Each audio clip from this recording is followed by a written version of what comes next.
안녕하십니까. 강박증 연구가 김선인입니다. 오늘은 강박증과 집착에 대해서 설명하겠습니다. 제 블로그에 이미 관련 사항을 게시하였는데 읽는 방송으로 하겠습니다. 제목, 강박증 치료에서 집착 그 자체는 치료 대상이 아니다. 내용입니다. 제가 상담할 때 어떤 내담자들은 10% 정도에서 이런 걱정을 하기도 합니다. 선생님도 그래 말씀하셨고 강박증이 집착과 관련이 있다고 하는데요. 저는 유전적으로도 집착을 많이 하는 것 같은데 걱정이에요. 이에 관해 먼저 미국 정신의학회에서 발간한 정신장애 진단 및 통계 편람 제5판 DSM-5에서는 강박증의 본질이 불안이 아닌 집착이라고 규정했습니다. 2013년 이전에는 강박증의 본질이 불안이라고 보고 불안장애라고 수십 년 이상 잘못 규정했습니다. 그러나 그런 불안이니 집착이니 하는 것은 병의 본질이 아닙니다. 불안은 피해가 있을 때 느끼는 인간의 보편적인 감정일 뿐이고 그런 피해를 막으려고 집착하는 것은 기질에 불과합니다. 불안도 따지고 보면 강박증에 관해서 볼 때 제 연구상 사람의 기질상 소심함에 포함되는 것입니다. 불안을 못 견디는 것이 소심함에 포함되는 정도에 불과합니다. 이 병의 본질은 중독, 그 중에 행위 중독입니다. 주제에서 벗어나 논의를 하겠습니다.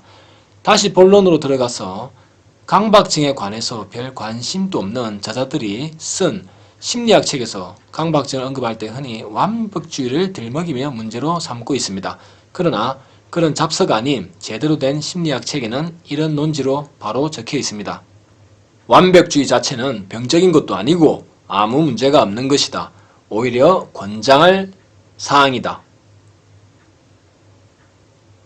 완벽주의 자체가 문제가 있다면 이를 엉망으로 처리해서 문제가 생기는 일은 정상적인 상태란 말입니까? 예를 들어 의사가 수술을 잘못해서 환자가 죽거나 판사가 판결을 잘못해서 억울한 사람이 감옥에 가는 것, 회사원이 서류 작성을 틀리게 해서 계약서에 문제가 생기는 것 등은 바람직한 것입니까? 오히려 욕들을 짓을 한 것입니다. 그래서 완벽주의 자체는 보편적인 기질에 불과한 것입니다. 집착도 마찬가지입니다. 예를 들어 칼이 있다고 합시다. 이 칼은 그 자체로는 선도 아니고 악도 아닙니다. 그것을 어떻게 사용하느냐에 따라서 선악이 달라질 뿐입니다. 노인복지관에서 당사자가 칼로 요리를 해서 노인들에게 음식을 나눠주는 봉사활동을 한다면 칼은 좋은 용도로 쓰인 것입니다. 반면 당사자가 칼로 행인을 찌르고 돈을 뺏어가면 칼은 나쁜 용도로 쓰인 것입니다. 그래서 칼 자체는 좋고 나쁘고가 없습니다. 강박증 발병에서 일반인이든 환자든 마찬가지입니다. 강박증은 중독성 병이라서 환자는 대개 기질상 집착이 있습니다. 기질상 강한 의문 역시 강박증에서 매우 중요한데 논의를 하겠습니다. 그러나 이 집착 자체는 앞서 말했듯이 칼처럼 그 자체로는 좋고 나쁘고가 없습니다. 오히려 인류 문명이 발전한 것은 인간이 집착을 했기 때문에 가능했던 것입니다. 예를 들어 뉴턴은 7살 때 사과가 땅에 떨어진 것을 보고 사과는 왜 땅에 떨어질까? 라는 의문을 가졌습니다. 그리고 그 의문에 무려 40년간 집착을 했고 결국 물체가 서로 당기는 힘이 있다는 만류인력 법칙을 발견했습니다.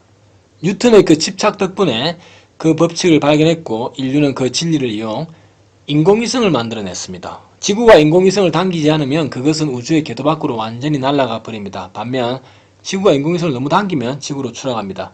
그래서 만류 인력을 적절히 이용해서 지구가 인공위성을 적당히 당기도록 만들었고 인공위성이 궤도를 벗어나지 않고 돌고 있습니다. 그래서 인류는 인공위성의 힘으로 지구 반대편의 스포츠 경기도 보고 전화통화도 하고 자동차 내비게이션을 보며 운전도 하는 등 문명의 이기를 누리고 있습니다. 이렇게 집착은 인류에게 큰 도움을 준 인간의 기질이기도 합니다. 강박증 환자나 내담자는 자신의 집착을 일부분에 한해서 좋은 곳에 쓰지 못했을 뿐입니다. 예를 들어 손에 더러운 것이 묻을까봐 오염에 집착을 하거나 천장이 무너질까봐 두려워 천장에 집착하거나 바지가 내려가서 망신당할까봐 바지에 집착을 하는 식입니다. 한마디로 쓸데없는 곳에 집착을 한 것이 문제입니다. 물론 그 와중에도 내담자는 별도로 자신이 하는 일에 집착하여 야간 근무를 한다든지 해서 성과를 내기도 합니다. 앞서 말한 대로 집착 그 자체는 이 병의 본질이 아니라 다만 강박증에 관련된 기질에 불과합니다. 더 정확히 말하면 중독성 병에 관련된 기질에 불과합니다. 알코올 중독자가 술 줘! 하고 술에 집착하는 것은 중독되었기 때문입니다. 강박증 역시 집착하는 기질에서 발병이 잘 되고 발병된 후에 중독 때문에 다시 집착을 더하는 악순환이 생깁니다. 결론적으로 환자는 자신의 기질인 집착 자체를 걱정할 필요가 없습니다. 그것이 유전이든 아니든 반드시 집착하는 기질이 없어져야 이 병이 낫는 것도 아닙니다. 다만 칼을 좋은 곳에 쓰듯이 자신의 집착도 좋은 곳에 쓰도록 노력하면 됩니다. 강박증 치료에서 집착 그 자체는 치료 대상이 아니므로 괜한 걱정을 하며 괴로워할 필요는 전혀 없습니다.